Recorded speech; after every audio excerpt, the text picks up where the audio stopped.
Maranatha form. குட்டி அதிலிருந்து பிரித்து கொஞ்சம் பெரிய குட்டியாக கழிச்சது இது.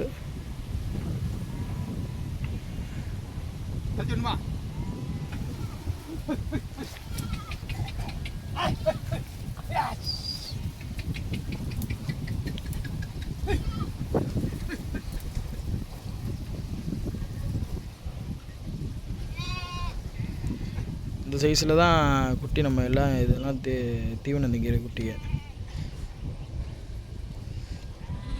சைஸில் தான் எடுப்போம். இதுலேயும் கொஞ்சம் பொடியெல்லாம் இருக்குதா கழிச்சுவோம்.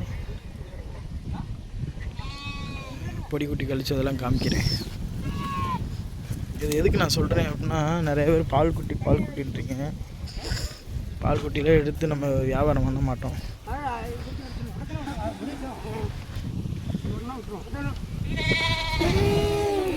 இதெல்லாம் பால் குட்டிங்க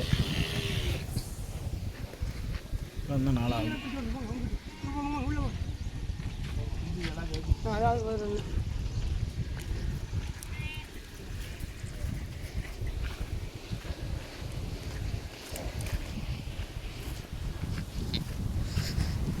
இதான் விற்பனை.